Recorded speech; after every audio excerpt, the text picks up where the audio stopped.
ಹೊರಗೆ ತರಕಾರಿ, ಒಳಗೆ ಅನ್ನಭಾಗ್ಯ. ಅಕ್ಕಿ ಕಳ್ಳ ಸಾಗಾಣಿಕೆ ಜಾಲ. ತೇರಕನಾಂಬಿಯಲ್ಲಿ 6 ಟನ್ ಅಕ್ರಮ ಪಡಿತರ ವಶ.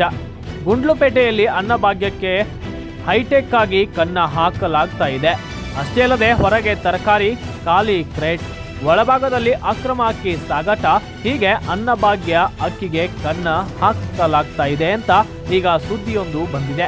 ಇದೀಗ ಅನ್ನಭಾಗ್ಯಕ್ಕೆ ಕಣ್ಣು ಹಾಕ್ತಾ ಅಕ್ರಮ ನಡೆಸುತ್ತಿದ್ದವರನ್ನ ಆಹಾರ ಇಲಾಖೆಯ ಅಧಿಕಾರಿಗಳು ಪತ್ತೆ ಹಚ್ಚಿರುವ ಘಟನೆ ಗುಂಡ್ಲುಪೇಟೆ ತಾಲೂಕಿನ ತೇರಕನಾಂಬಿ ಪೊಲೀಸ್ ಠಾಣೆಯ ಮುಂದೆ ನಡೆದಿದೆ. ಮಂಡ್ಯ ಜಿಲ್ಲೆಯ ಮಳವಳ್ಳಿ ತಾಲೂಕಿನ ಫೈರೋಜ್ ಖಾನ್ ಹಾಗೂ ಗುಂಡ್ಲುಪೇಟೆಯ ಪ್ರೇಮ್ ಕುಮಾರ್ ಎಂಬುವರು ಅಕ್ರಮವಾಗಿ ಅನ್ನಭಾಗ್ಯ ಸಾಗಾಟ ಮಾಡುತ್ತಿದ್ದ ಆರೋಪಿಗಳು. ಪ್ರೇಮಕುಮಾರ್ ಗುಂಡ್ಲುಪೇಟೆಯಲ್ಲಿ ದಾಸ್ತಾನಿಟ್ಟಿದ್ದ ಅಕ್ಕಿಯನ್ನ ಫೈರೋಜ್ ಖಾನ್ ಮಂಡ್ಯ ಕಡೆಗೆ ಸಾಗಾಟ ನಡೆಸುತ್ತಿದ್ದರು ಎಂದು ತಿಳಿದು ಬಂದಿದೆ. ಅನ್ನಭಾಗ್ಯ ಅಕ್ಕಿ ಸಾಗಾಟದ ಖಚಿತ ಮಾಹಿತಿ ಮೇರೆಗೆ ಆರೋಗ್ಯ ಇಲಾಖೆಯ ಆಫೀಸರ್ಸ್ ಈಚರ್ ವಾಹನವೊಂದರ ಮೇಲೆ ದಾಳಿ ನಡೆಸಿದ್ದ ವೇಳೆ ಹೊರಗಡೆ ತರಕಾರಿ ಕ್ರೇಟ್ ತುಂಬಿಕೊಂಡು ಯಾರಿಗೂ ಅನುಮಾನ ಬರದಿರಲೆಂದು ಒಳಗೆ ಅಕ್ಕಿ ಸಾಗಾಟ ಮಾಡುತ್ತಿದ್ದನ್ನ ಪತ್ತೆ ಹಚ್ಚಲಾಗಿದೆ.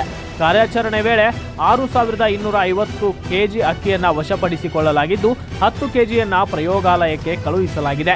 ಇನ್ನು ಈ ಸಂಬಂಧ ಇಬ್ಬರ ವಿರುದ್ಧ ತೇರಕನಾಂಬಿ ಪೊಲೀಸ್ ಠಾಣೆಯಲ್ಲಿ ಪ್ರಕರಣ ಕೂಡ ದಾಖಲಾಗಿದೆ.